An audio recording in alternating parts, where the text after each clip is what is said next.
what's amazing about it is that none of these patterns are the same in terms of how they appear on your retina. They're dramatically different patterns in terms of the neural activation patterns provided to the brain. And in fact, you'll probably never, ever see the same pattern twice in how it's being presented to the brain. And this is kind of remarkable if you just consider all the different factors of variation going on in three-dimensional position, rotation, and photometric variations. You can calculate that there's roughly, for any given object, roughly about 10 to the 18 possible variations you could see that pattern in. Okay, just a rough back of the envelope calculation. So it's humongous, and it's a non-trivial problem to sort of say how does any visual system reconcile with this. This was also studied a long time ago for 3D objects by Shepard and Messler, showing just like comparing these two shapes, you can see that these are these are the same thing. So the question is, how do we do this? And something people have wondered about for a long time. Well, one answer to the question that people kind of are turn to right now is one answer is to say, well, train a neural network to do it, to solve the problem. So we'll just show a neural network lots of images of the same thing over here, of cats, for example, in different poses and different varieties and so forth, and train the neural network just by brute force and say, I want to label all these things as the same thing. And what's kind of interesting about this approach is that, although this model, it actually had its beginnings in neuroscience from the early studies of Hubel and Wiesel, who first proposed this model of successive stages of feature extraction and pooling to get invariance, followed by more feature extraction. And Fukushima followed this up on this with the neocognitron model in 1980, which was the first convnet, which used ReLU units and so forth, and convolution and successive stages, and was trained in an unsupervised way to learn invariant representations over here. Jan LeCun then picked that up, about 10 years after Fukushima, and now, since 2010 or 2011 or so, this has been the kind of de facto model for vision. And so what's kind of interesting about that, it's kind of started in neuroscience. It became a very popular model in machine learning, and now in turn, the success of these models in machine learning has come back into neuroscience in the sense that we take these models. Well, I don't, but other people take these models very seriously in the field as models of the visual system. So what I'm going to argue here is that this model is wrong in a lot of different ways. Not just kind of doesn't respect anatomy and physiology and so forth, but it's an entirely the wrong framing of the problem. In that vision is not an input-output problem, which is kind of what the sort of framework is here: input here, output here, and classify it. It's not that kind of problem. Moreover, it takes an object recognition-centric point of view about what vision is doing. That is all about object recognition. This is sort of the central thing we have to do, and just like, darn it, make all these things be the same. Whereas, for most of us, we recognize all the different varieties there at the same time, and that's a very important part of perception.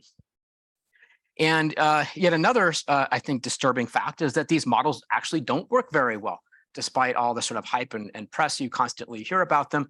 These are well-known problems that have been pointed out early on and are still with us, still unsolved problems about, for these kinds of networks, things that they don't deal well with. They're easily fooled. They're brittle to minor perturbations, so-called adversarial perturbations. And people in Matthias Bethge's lab have done very nice work showing that they basically behave the same as old-fashioned bags of features models in computer vision. Okay, they have very similar kind of characteristics. They're basically recognizing texture. They're not really sort of recognizing something about the shape of the object. Okay, so what I'm going to argue here is maybe to kind of get a better handle on this problem, how to approach it, and maybe how did biology approach this problem. We need to step back for a moment and think about what is vision for. And namely in biology, well, why did it evolve? How did it evolve? And what do animals use their visual systems for? And this gets us to start to think about it maybe in a somewhat different way. And so if we look at in the animal kingdom, the way vision is deployed in lots of different cases, we find that although sometimes, they can do object recognition, that's not what it's really about. That's not really the kind of primary function. So this is one particular animal, the jumping spider, which came about 500 million years ago when many of these sort of visual systems started to appear in the fossil record in the so-called Cambrian explosion. And jumping spider has 8 eyes, and it relies upon its visual system to hunt. As opposed to other spiders that build a web, the jumping spider does not build a web. It relies upon its visual system hunt, and it has these 8 eyes mounted in its head, and these 2 forward-looking eyes have very high resolution. The retina is back of these long tubes, and these tubes move back and forth inside the head. You can see in a one-day-old jumping spider, because it's kind of somewhat translucent, you can see them moving back and forth inside the head. And the retina is basically a one-dimensional strip of photoreceptors, and it scans that back and forth, presumably to build up some kind of a, I wouldn't call it image of the world, but a model of the world, if you will, okay? A model of the world that it lives in. And these animals are very good at 3D navigation, at route finding. This has been shown in controlled experiments. And as well as recognizing conspecifics and especially in detecting prey and orienting towards them and capturing them, jumping at them. They have to jump at them to catch the flies. Okay, so they're really good at vision. And this is what's kind of striking about this is when you look at this, it feels foreign to us. But yet this is how vision began. Okay, this is how all our visual systems began. This is how it began. And the way that we introspect about vision now as humans, especially after we're fully developed and so forth, is oftentimes misleading because it feels so easy and effortless to us. Yet it's every bit as active as this. Okay, vision is an active process. It's not just about sort of sitting and passively viewing pictures. It's not doing picture processing. There are no pictures really here to process, right? You don't get a picture from this kind of retina. You have to actively move it around in the world in order to see. And so these are some of the kind of remarkable feats that these animals exhibit. Here's a jumping spider looking at a prey item up here. And this is what observations that were seen in the wild initially. And so what in this case, the prey item is too far for the to jumping spider to jump at. So it has to first crawl around there to get in range. And what they notice is that as it moves towards the item, that it does these sort of reorienting turns. It sort of turns its head, those high resolution eyes, it turns its head towards the prey item in order to sort of check, as though it's checking, okay, where is it now? Is it still there? And they notice that the angle that it turns at is really kind of like always pretty much aligned with where that item is. And so they did an experiment in the lab where they take the jumping spider, put in a track here, some item out here in a ring, and looked at, when the animal first starts in this position and sees the item at that position that moves along this kind of tunnel here, it can't see it, meanwhile it's occluded. And when it reorients and it turns towards the item, the angle that it turns at is the correct angle. That's what this is showing here. It's the correct angle, as though it's somehow kind of doing trigonometry in his head to figure, it knows that it's moved to a different position here, so the item is now at a new angle and so forth. And so, it's hard to explain this in some other way, but to say that the animal has sort of built up an internal model of it where it is in the world, or where that other item is with respect to it, and taking into account its own locomotion to update, where things are in the world. Okay. People, when that finding first came out, people were stunned, in the insect community. They were just, well, the spiders aren't insects, but in that general community, right? People didn't really know how to account for that. A lot of people didn't believe it at first. But then you have these other, studies in desert ants. This is well-known study as well from Rüdiger Wenner, showing, when the desert ant starts out here in the nest and it goes foraging from the nest, that's N here, it takes this kind of meandering path and eventually finds some food over here, that's F. And once it finds the food, of course, it wants to tell all the other ants in the nest where it is. But when it goes back to the nest, it doesn't just sort of do this meandering path. It takes a beeline path right straight back to the nest, as though it knew all along where the nest is. Okay, how can that be, right? How can you explain this other than just think that it has some kind of a model or representation of where the nest is with respect to it, and how to get back there? Fruit flies also need to know where they're going. Which direction am I headed in? It's not just about avoiding obstacles and so forth. They want to know where they're going. And the fruit fly visual system has been much studied, especially at Genelia Farm, and over many decades now, in identifying these different nuclei within the fly brain. And what's now this recent fascinating discovery is that there's this nucleus deep inside the fly's brain, called the central complex. And within the central complex, a number of different nuclei, and in particular, this one very interesting one called the ellipsoid body. The ellipsoid body is so called because it's kind of like a sort of donut-shaped ring of neurons, 42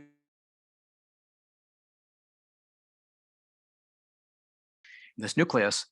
And I think for a long time, nobody really knew what it did. It was known anatomically to exist there. And so Vivek Jayaraman, using optical imaging, was able to then peer inside the brain and look at the activity inside this nucleus of neurons, while the fly is locomoting on a ball, and it's kind of in a virtual reality world. And what they saw, lo and behold, is that the activity of these neurons in this ring sort of has a bump of activity that is forming a representation of the animal's heading in the environment. Okay, and it does this, even holds this activity even in darkness. It doesn't rely purely on visual cues. And of course, what it has to be doing, this is just showing the readout of that bump, comparing it to the actual heading direction of the fly. Okay, and so, you know, this, to form this kind of representation, it's not using magnetic sensor or anything like that. There is no sensor to tell you heading.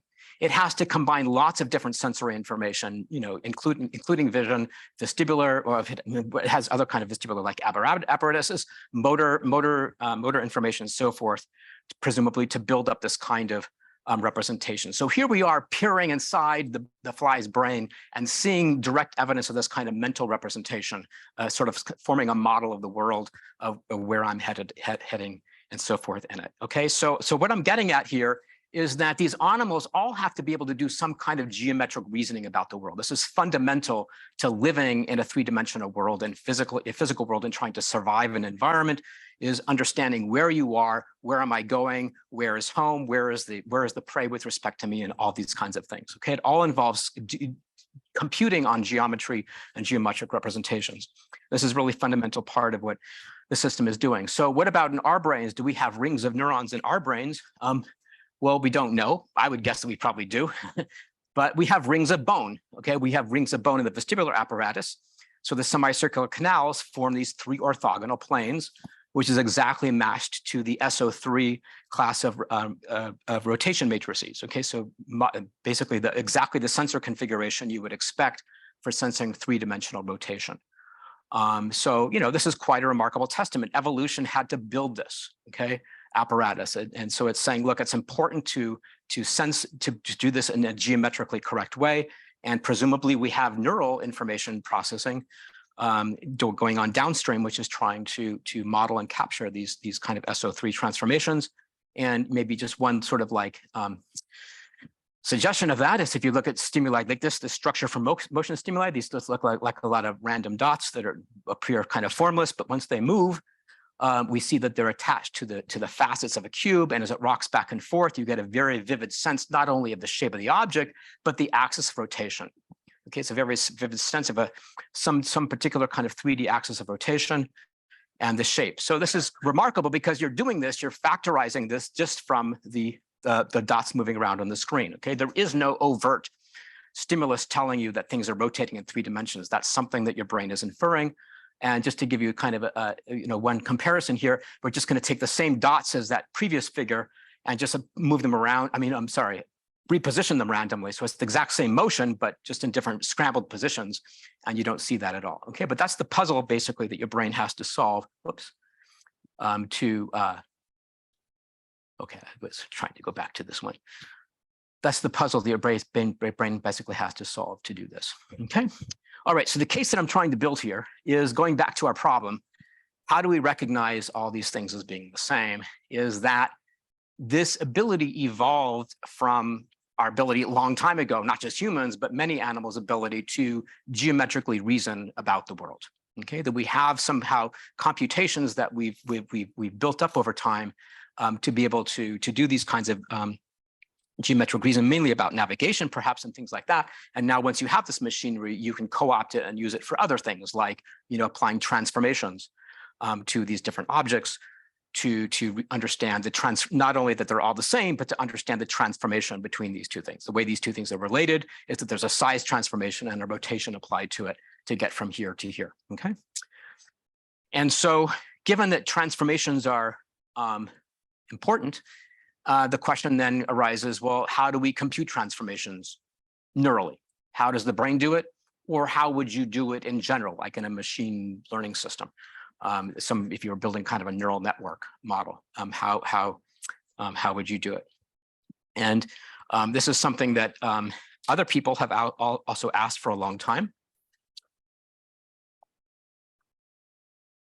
And in particular, one of the first people that I know of that looked at this was actually Pitts and McCullough, the same McCullough and Pitts that developed the neuron model in 1943. This is a paper 4 years later where Walter Pitts was speculating, well, gee, how does the brain recognize a square independent of its position or size on the retina? Or how do you, in the auditory system, how do you recognize a chord independent of its pitch? How do you recognize the timbre of a chord independent of its pitch? And so what he proposed is a kind of shifter circuit here, where you have this tonotopic representation coming in down here, from the optic nerve coming into the cortex. And if these fibers kind of go at an angle here through the cortex, then you can have these other neurons here, which act as gates. These neurons are like control neurons. They activate one at a time. And so when you activate this neuron, it looks at that sort of tonotopic pattern in one register here. And when you activate this neuron instead, it shifts it over to a different position. And then you activate that neuron, and it shifts it over so you had a different position. So it's basically like a shift register for this tonotopic representation here. So it would take a chord coming in and say basically sort of shift it over all possible pitches, so that it could eventually recognize the chord independent of its pitch. So that was proposal. It was just a diagram. But he was appealing, importantly, to group theory to do this. So if you in the introduction of the paper, they're saying, okay, gee, the brain is somehow computing transformations. How would you do this? Well, in math, we know about group theory. The theory of groups tells us how to do this. And so that was kind of the early inspiration for that idea, which I'm going to tell you about in a second. And this is another proposal by Jeff Hinton quite a bit later in the 1980s, where he proposed that you might have explicitly remapping units between a retinotopic reference frame and an object-centered reference frame over here. So the idea is you have the image over here with some shapes in it, and now you have these feature units, which are basically like oriented neurons. Think of them as roughly like sort of V1 oriented units that are detecting the positions and orientations of the features here in the image in a retinotopic reference frame. And now what you want to do is represent those same features over here, but in an object-centered reference frame. So importantly, what this unit here represents is the idea of a horizontal bar at the top part of the reference frame. And this unit represents a vertical bar at the left side of the reference frame. Okay, so in an object-based for canonical reference frame over here. And now once you have them in a sort of object-based reference frame, now you can take these different shapes and recognize them simply as constellations of features easily within this object-centered reference frame. So the way they propose you get from here to here is by these remapping units that make multiplicative gating with the couplings between the retinotopic reference frame, the object-centered reference frame, and that by turning on each of these units, then you can instantiate a specific transformation.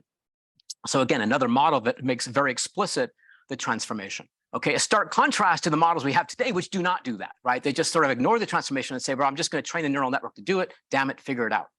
Okay, and not try to model that explicitly. Here, but they're actually putting that in to do that. Yeah. Why do you need the transformation? Why do you need the transformation? Yeah. Well, how else would you do it? Yeah. There, in the lower box. Yes. Okay, you have the information here, but it's all entangled. In the lower box. Oh yeah, here. Yeah, this is the same, but it's you just like feature detectors, but it's in a retinotopic reference frame, right? So this unit is activating when the feature is up here, but that T might be down over here, for example. Then how would you know that's still a T? Sorry, just saying you can just put the connection bars at the connection lines at the end in that first box. I'll do it within here, you mean? Yeah. Okay, maybe. maybe there's a way we could just do it like without having to sort of explicitly, construct this apparatus, like do the transformations in here. Take this machinery and put it in here. Okay, maybe. Okay, so this is just like one way to do it. But the point is, like, what I'm trying to maybe argue here is an important ingredient is making this an explicit part of the computation. Okay, saying that there's a transformation here. It's not just that we want to recognize shapes, but we also want to represent explicitly the transformation. Okay, and have an interaction, explicit computation between these two. All right, so that's where we're going. And so both of these models I just described fall within kind of a more general class of models called bilinear models, which the reason for the term for that will become clear in a second, but maybe I'll sort of stage it this way. One way we can understand this is to say that we want to form some invariant representation of a pattern we have here. So formulating that as in terms of a generative model. So this is the data that comes in here in the image, just intensity as a function of space. Okay. And now here's some canonical template. I'll call that I naught. That's some kind of like a canonical shape that you want to recognize independent of position or transformation. And T is a transformation matrix applied between them, between the reference frame in I naught and the reference frame of the image here. So that's just a transformation matrix. Okay, and so now we can say the space of these transformations is going to be somewhat restricted. It's not like we're going to entertain like all possible permutations of the pixels and things like that. It's going to be some restricted space of transformations. And so we'll model that with a set of basis functions psi, which capture the set of like allowable or observed transformations in the world that the world is undergoing. And these coefficients C simply indicate which one of these are in play to determine our transformation. And we're also going to do a basis function expansion of this template I naught here, which is kind of like in a sparse coding model where you have some shape templates here. And the coefficients a sub I indicate which shapes are being used to model the image. Okay, so if we take these two terms here and plug them into that equation and just kind of recombine terms here, then we get this bilinear combination between a set of units A that are representing the shape and a set of units C, which are representing the transformation. Okay, that these two combine bilinearly or multiplicatively to generate the image. And so it's called a bilinear model because it's linear if you hold either one of these variables fixed. If you hold A fixed, it's linear in C. If you hold C fixed, it's linear in A. But when both are in play, it's a bilinear model. Okay. Today, these are called hypernetworks. I don't know why, but I think we should call things what they are. This is a bilinear model mathematically. I think calling it a hypernetwork is kind of distinctly unhelpful. Could be anything, but that's basically what people do. So that's what's going on here. Okay, and this idea has been explored by quite a few people over the years. And I think it's an interesting route to go in terms of trying to sort of separate form and transformation. But the main challenge here, I want to point, is you have to solve a factorization problem. So the inference problem is given an image here, we have to infer these two things that multiply. Okay, so we have to sort of factorize out the what and the where, or the shape and the transformation from each other. And okay, so that's oops, I'm sorry, making that explicit. The shape and the transformation.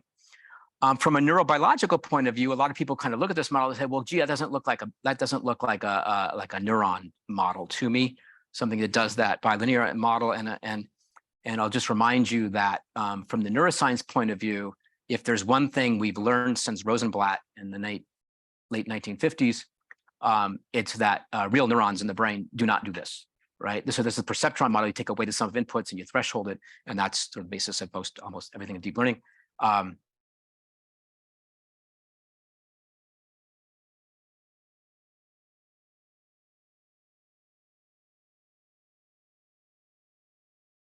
As a sort of side editorial comments, I think we should try to be building models that that harness this kind of rich computational structure, as opposed to shoehorning everything into a perceptron model, because this is a much richer structure. And so this is, I think, something to really kind of wonder and behold about, is that neurons, what are neurons using this for? And this is maybe one suggestion. These bilinear models, something very actually very easily that a real neuron could do.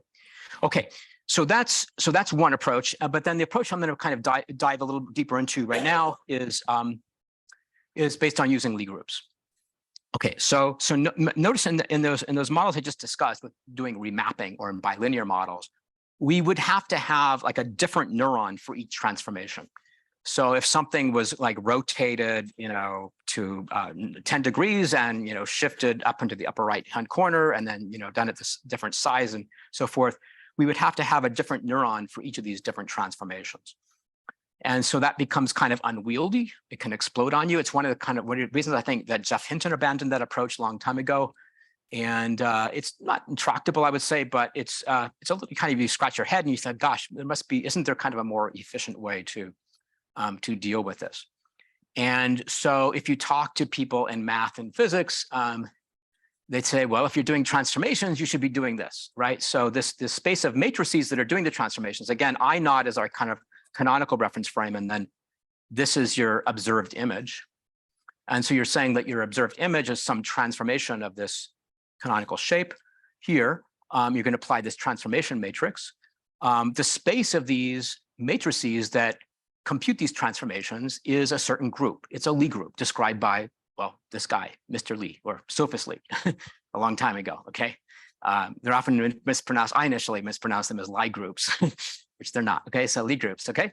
And so the idea that so we can characterize, and this is the beautiful part about it, we can parameterize this class of matrices that do these transformations, particular kind of geometric transformations, in this form is a matrix exponential. So e to the a times a coefficient s. So s is just a, let's say, a scalar or low dimensional variable that that parameterizes the transformation. And then the matrix A, it characterizes the group action as the generator of the group. And so if you were doing translation, that would correspond to one choice of A.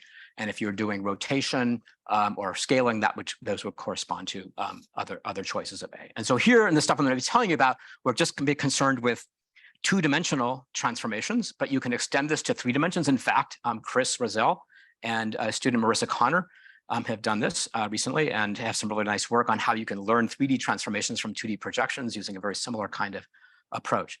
So in my own lab, we had sort of a first wave of attacking this problem back in 2010, like a decade ago.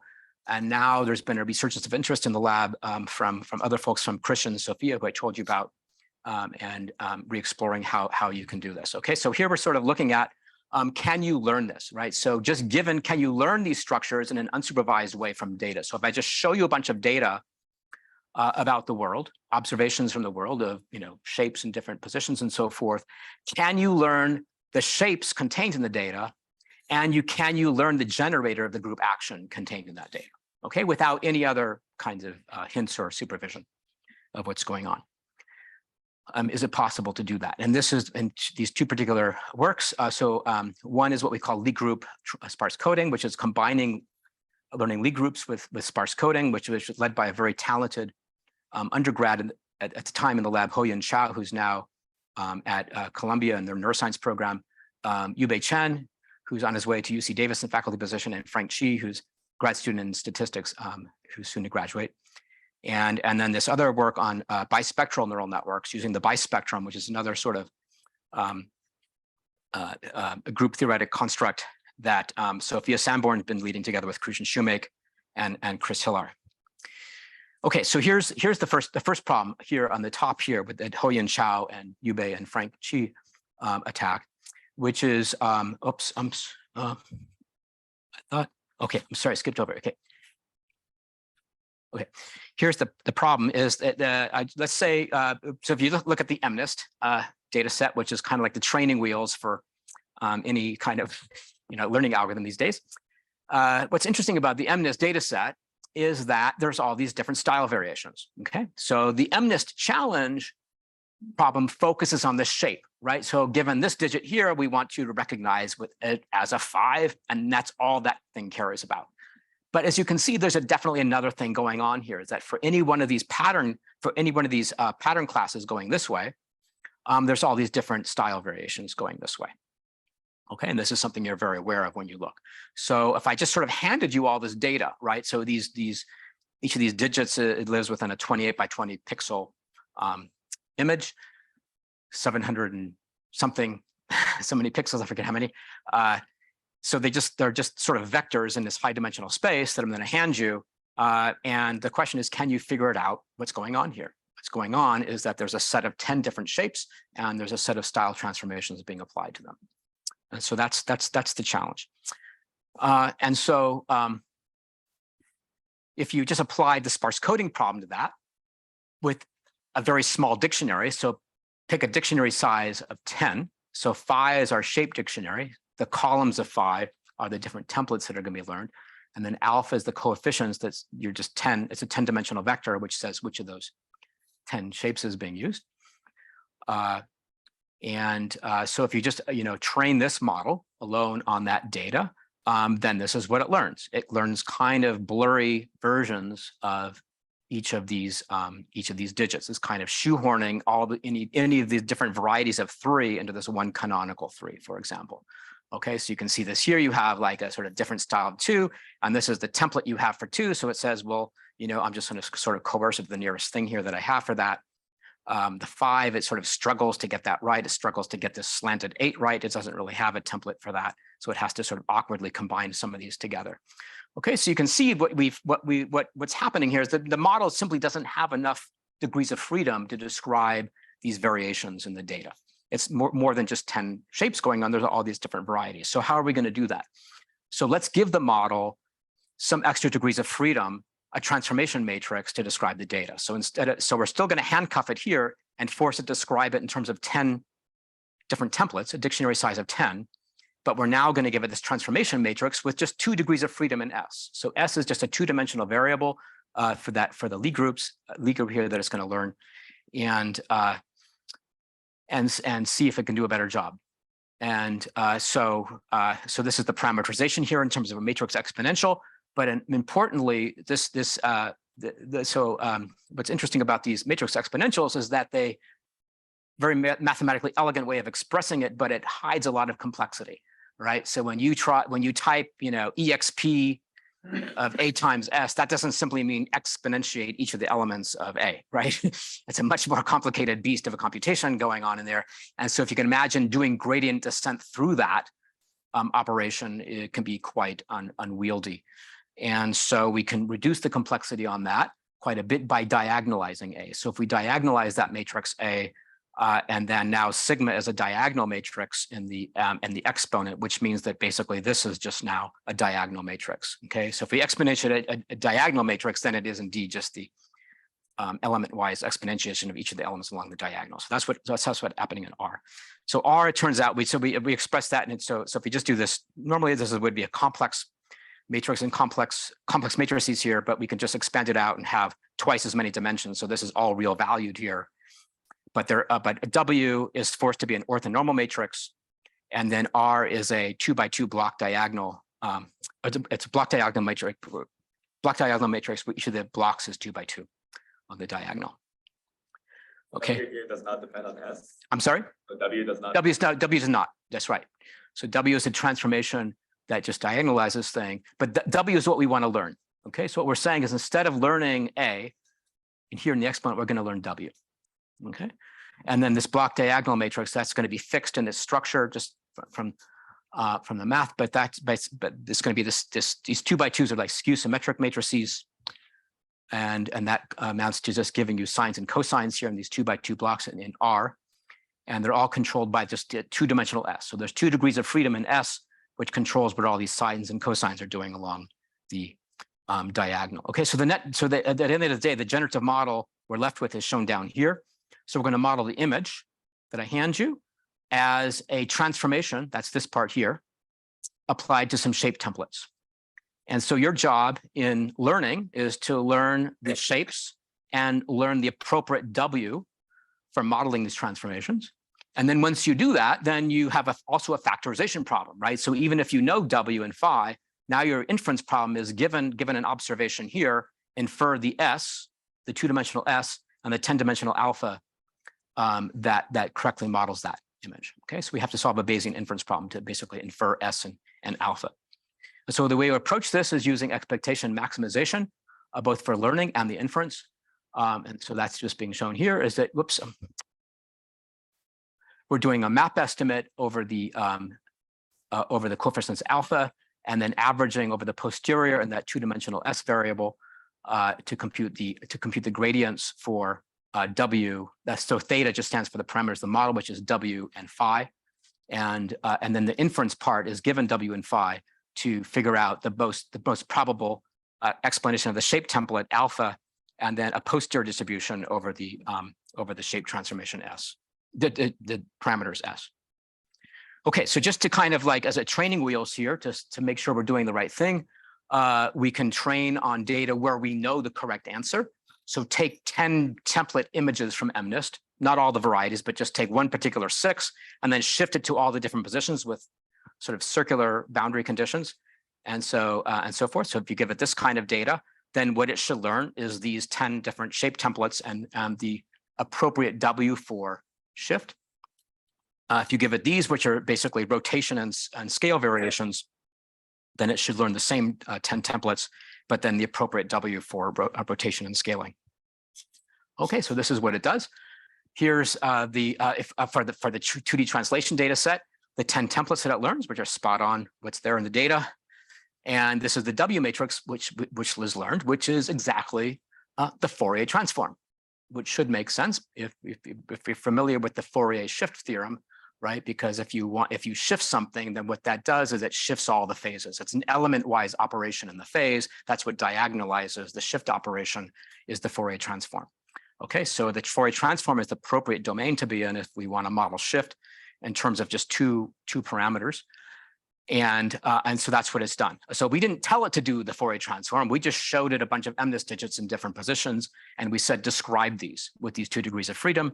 And so, but we gave it the right mathematical structure of this combination, particular Lie group combination with it and so forth that allowed it to do that. Okay. And then here it is, just showing that the degrees of freedom. This is the model generating digits now. Okay, so it can generate, if you just draw samples from the model, it generates digits in different positions. And this is just showing an animation of those basis functions that it learns. If you take those, each of those pairs of W and combine them as a complex basis function, and then spin the phase, then this is basically showing what it's doing. So it learns to shift. Okay, and this is what it does for rotation and scale. Again, so we know what the answer should be. These are basically the columns of W for rotation and scale. And for those of you familiar with this problem, basically what you want to do is sort of learn something like the Fourier transform in the angular coordinate and also in the radial coordinate. And so these are the different templates that it's learned. And then this is just showing, examples of generating those images. Okay, and this is just showing. I forgot to mention this. This is showing the inference, right? So you give it this 2 here, and it says, okay, yeah, that's I'm sorry, give it. Okay, maybe a different example. Maybe the 5 is a little bit more interesting. Is a different size and different orientation. And so yeah, saying that is that shape template the 5, and I'm sorry. Yeah, okay, 5. And then this is the transformation over here. So these are the 2 S variables, the posterior being shown for them over here in inference. Okay, so in the cases where we know what the correct answer is, it was able to do that. So that's just kind of proof that it works. This is another cool animation of those functions that implement rotation and scale transformations as a phase shift. Okay, so again, we didn't tell it to do this explicitly, it just figured that out. That's from the data. It's the symmetries contained in the data that are learning this. Okay, so now we're going to turn it loose on unconstrained mnist on all 60,000 digits in there and see, okay, well, what is it? There is no ground truth for that. We can imagine what they might be, those different style transformations, but here's what it did. So it learned these 10 different templates. Notice that it learned 2 different versions of 0.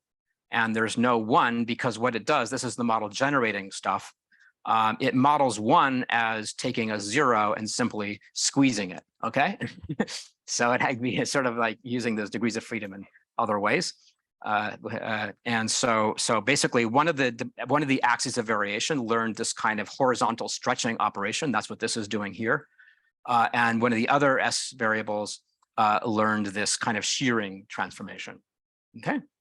And that's saying these are the kind of two axes of variation that I wanted to discover in the data. Okay, and then now you give it one of these digits here, like this sort of slanted 8, and now it can take this canonical 8 here, and that's what it says it is. It's this canonical 8, but applied with this transformation here. Okay, so it dialed in those 2 S variables to one particular value, which let it sort of slant the 8 and match that shape there. Okay. All right, so that's kind of an early, I'll take, this is another animation of those basis functions. I'll take that as early encouragement that one can sort of start with this approach and get some mileage out of it in terms of learning these transformations and data. And one thing we want to do now is apply that to more, let's say, interesting, richer forms of data, things like CFAR 10 perhaps, or and so forth that have other more interesting kinds of transformations going on in them. And eventually in 3D. And I'll just finish then with one last thread. And how much time do I have? I should just check. 10, okay.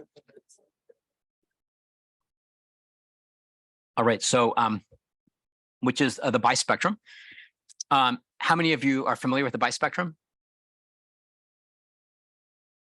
Okay. Well, I'm going to teach you something new. Santosh kind of was okay. So So there's one thing you remember from the talk. I hope you remember the bispectrum. It's a really amazing object.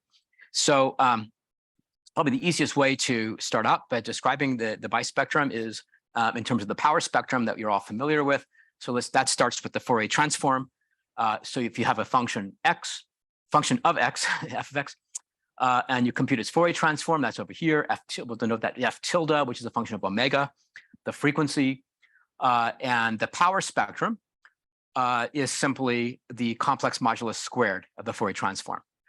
And but we can also see that it's this Fourier transform of the autocorrelation function of the signal. So if we take this pairwise correlation of all, say in an image, all different pairs of pixels as a function of their relative spatial separation, then that we'll call that's the autocorrelation function. And if we take the Fourier transform of the autocorrelation function, that also gives us the power spectrum.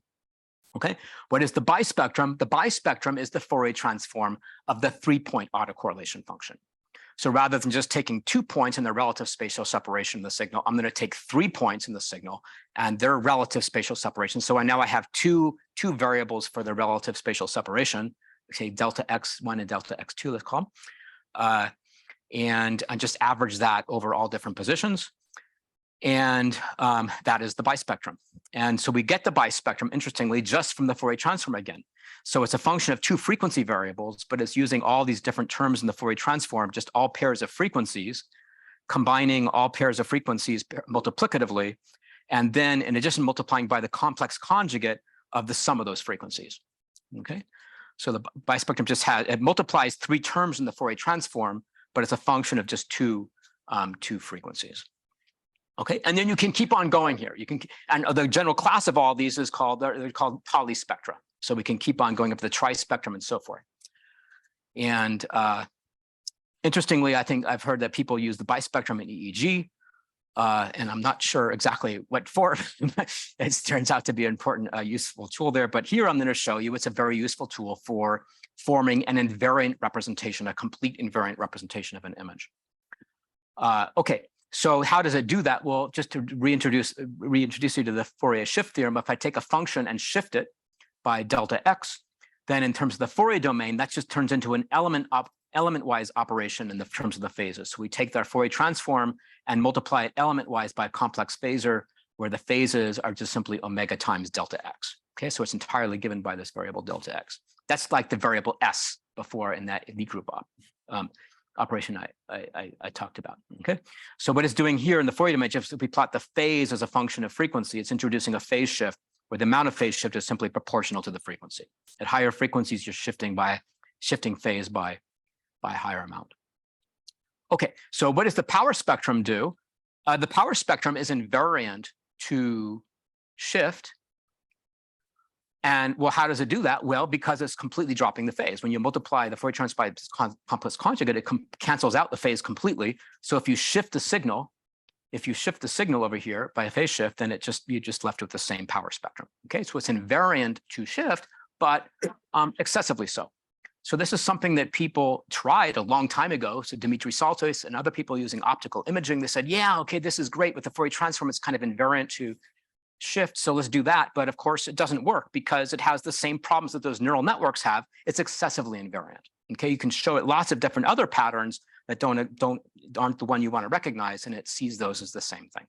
Okay, so it's losing too much information because it's throwing out the phase. And as we've known for a long time in the computational vision community, that phase carries the essential information about an image. And so this is just showing one example. We take these 2 different images, the image of a clock and Walter Cronkite over here. And what this image down here is a chimera composed from the phase spectrum of the clock and the amplitude spectrum of Walter Cronkite.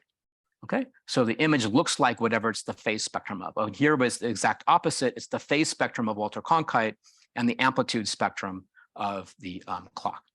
Okay, so the power spectrum, this is invariant, but it tells you hardly anything of interest about the content of the image. And this is true not just only for the global Fourier transform, but even for a Gabor wavelet. If you do a complex wavelet code that's even localized and scramble the phase in a similar way, or mix the hybrids and so forth, the same thing is true. Okay, so the amplitudes don't matter for shape. It's really the phases that carry all the interesting shape information. So this is what you want. So if you throw out the phase, if you make it invariant by throwing out the phase, you've thrown out the baby with the bathwater. Okay, this is the beauty of the bispectrum, is that the bispectrum does not throw out the phase, yet it's still invariant.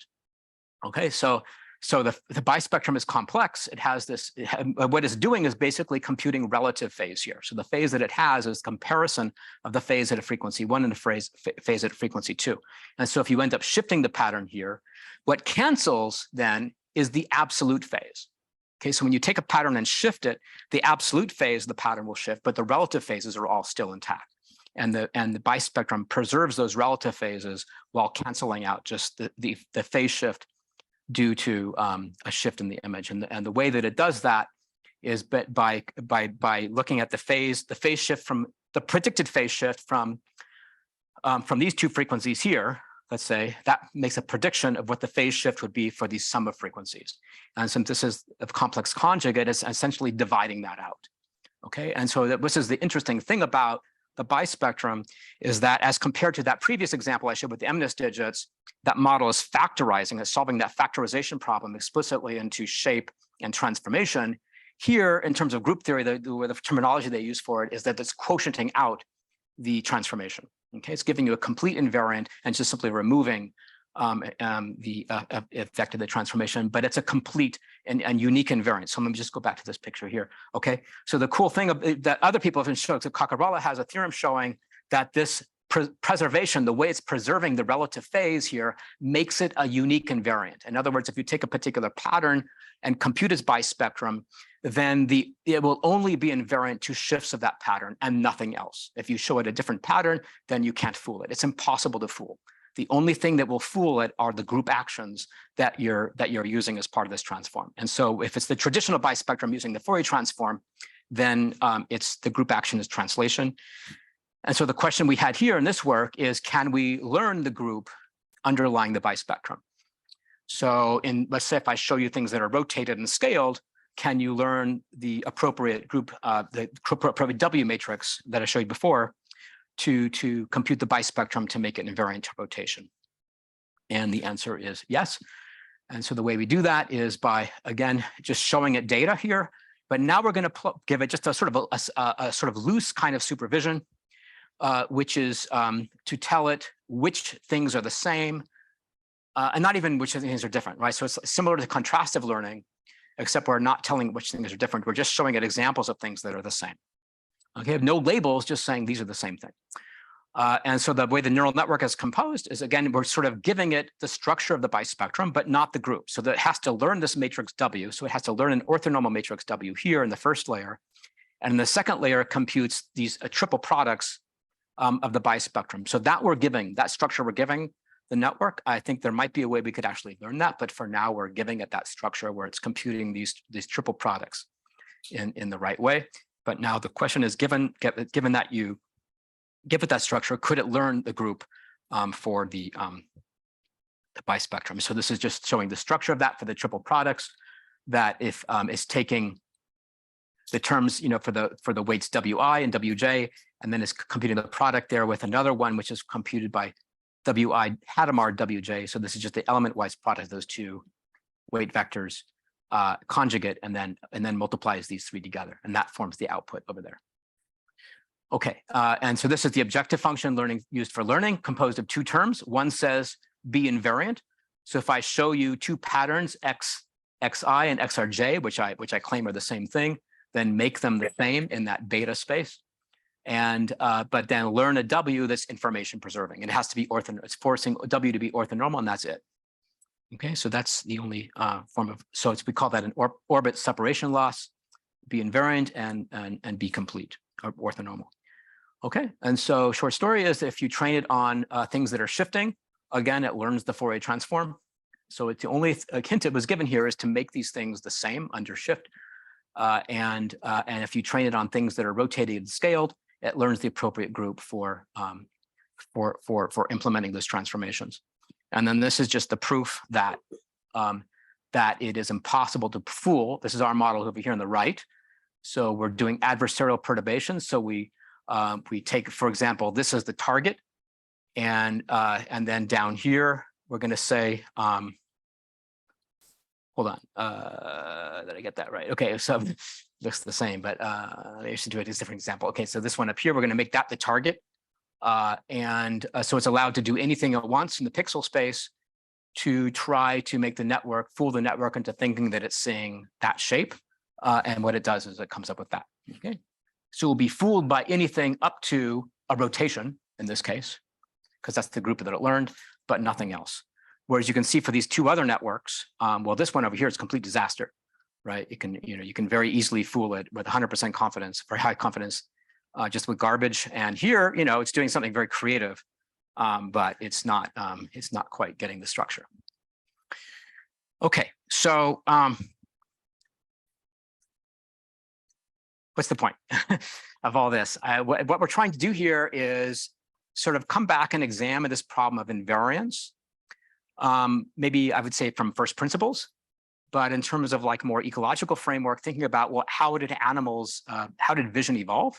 And what are the problems that it had to be able to solve in the natural environment? And one of the problems that looms very large, I think, when we look at the animal kingdom, is that these animals have to be able to compute transformations. They have to have neural machinery that can do this, and that the mathematics of Lie groups just sort of really kind of cries out to you as a good computational framework for addressing this problem.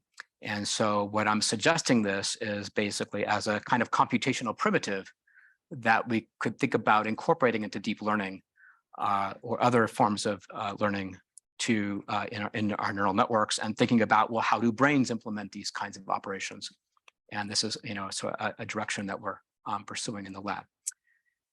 So, all right, well, thanks for hanging in there, and happy to take questions.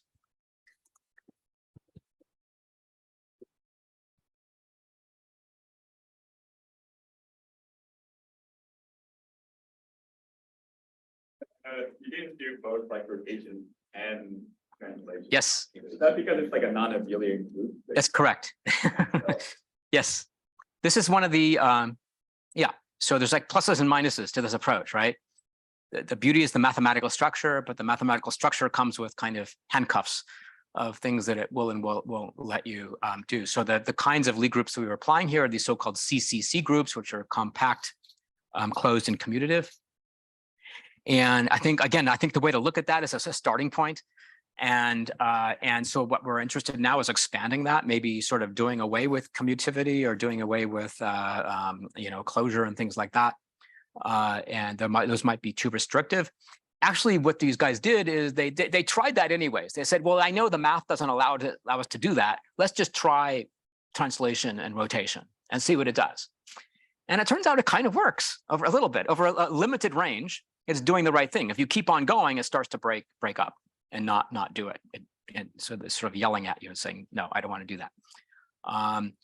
But I think the larger question there is looming is like, if we want to go into 3D, then like SO3 is a non-commutative group, and then how to expand this whole kind of thinking to that realm. There is a bispectrum that you can write down at least for SO3.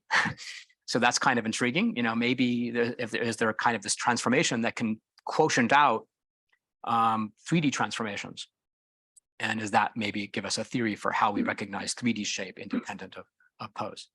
So that's another interesting question. But this is the kind of one of the challenges to look at, and maybe kind of what we're doing in the lab right now is oscillating between these two frameworks, the Lie groups on one hand and the bilinear models, like I told you about, on the other, right? Because the bilinears are sort of come more a little more unconstrained. And so some combination of these two might turn out to be the right answer. Yes, Santosh. Does the brain actually learn rotations? I mean, if I look at an image with let's say a person reverse. Yes. I can't recognize them, right? I kind of turn my head around. You mean upside down? Yeah. Yes. So,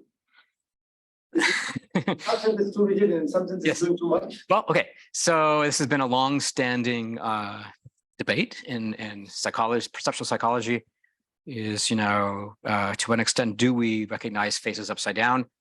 There's this famous Margaret Thatcher illusion you may have seen, where you take a picture of Margaret Thatcher and then you take the eyes and then invert them and take the mouth, invert it. So she looks like a monster, which some people enjoy, I think. When it's viewed upright, but if you turn the face 180 degrees, you can kind of see, you recognize this Margaret Thatcher just from the hairdo and everything. You can recognize those features, but you have no idea that it's a monster. You don't see that manipulation that was made. You only see that manipulation when it's upright. So a lot of people use that as evidence to say, oh, well, gotcha. See, it's not totally rotation invariant.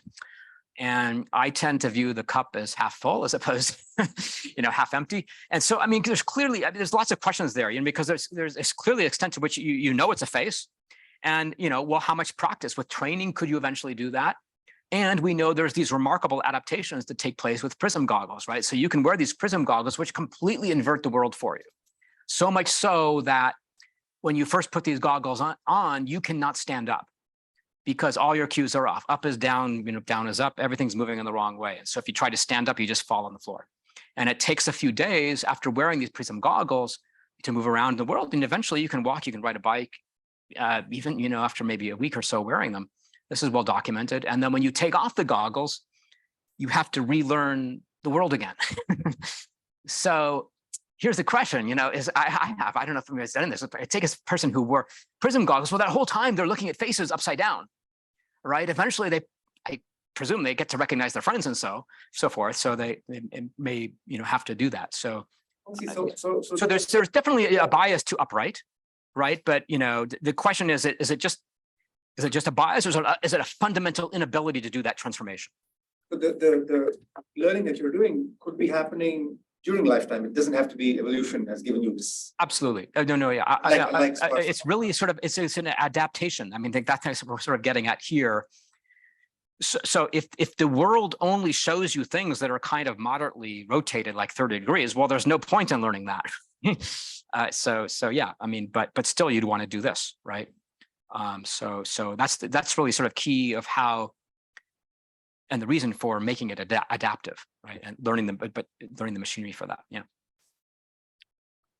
Just a question from the Zoom audience. One question. Real images are not fully symmetric. There's a horizon line. Top is usually better lit than the bottom. There are more exclusions for faraway objects, etc. So there are two parts to this question. These approaches work with approximate variance. With approximate invariant. Like the first part of the question, they were saying like the world is not totally invariant to us, right? It's not fully symmetric. Not fully symmetric. Yes, indeed. Yeah, again, I think it's kind of a related kind of issue. Yeah,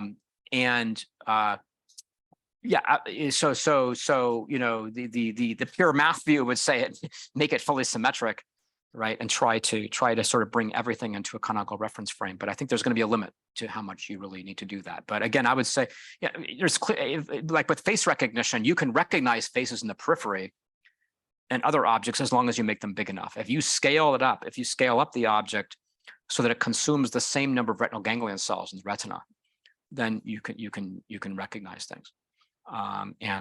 So somehow you have to have the ability to do that. And just, navigating around in the world. I mean, I'm seeing this table out right now in my peripheral field of view. I still know it's straight, right? I still know that's geometrically a flat table, and so forth. So it seems like we can clearly calibrate for those kinds of distortions. The second part of the question is, what is the scaling in terms of the amount of required data as a function of the number of invariances or constant invariances that you're trying to implement? Yeah, and unfortunately, I don't.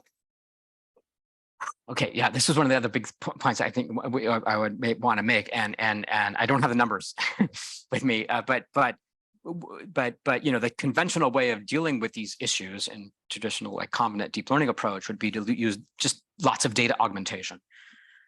So we do a first round of training and say, well, gosh, it's not invariant enough. Okay, well, I'm just going to give you more data.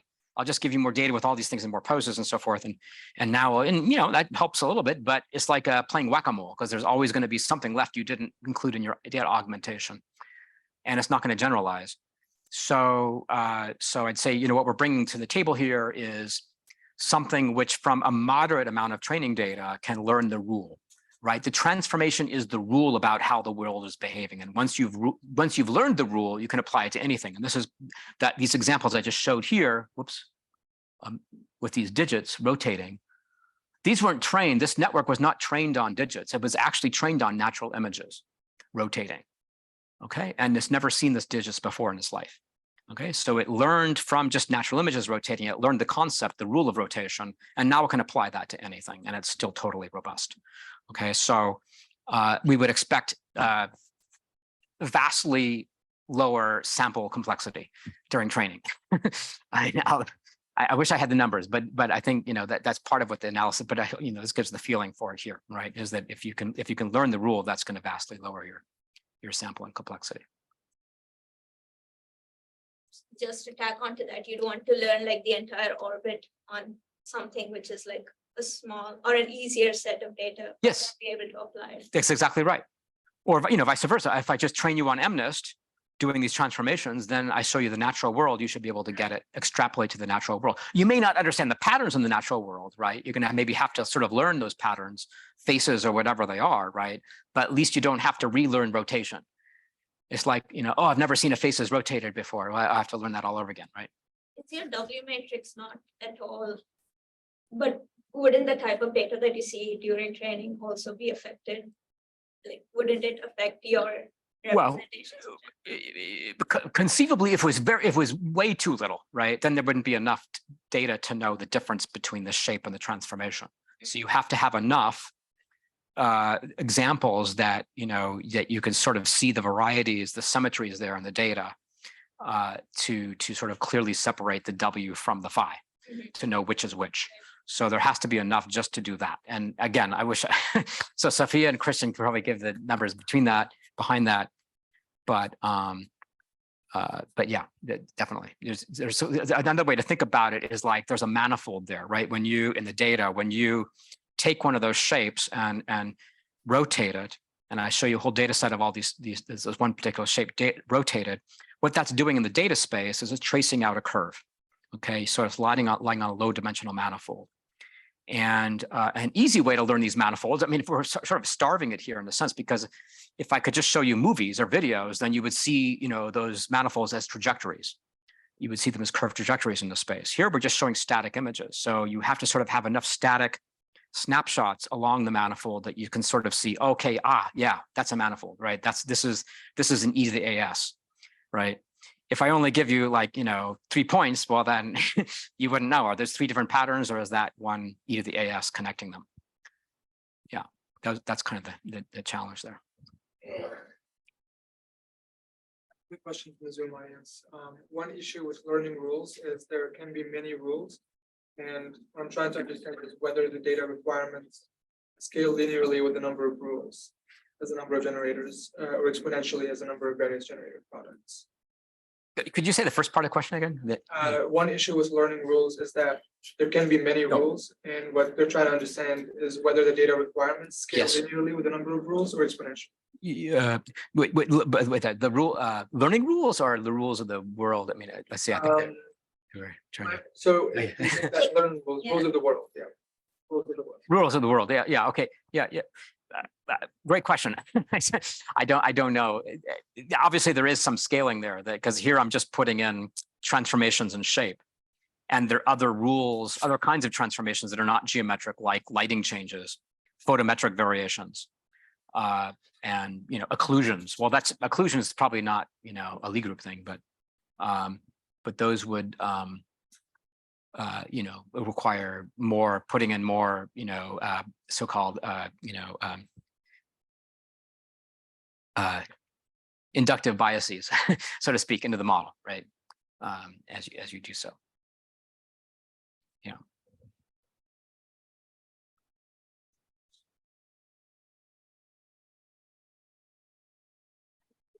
Yeah. Thanks. All right. Thank you.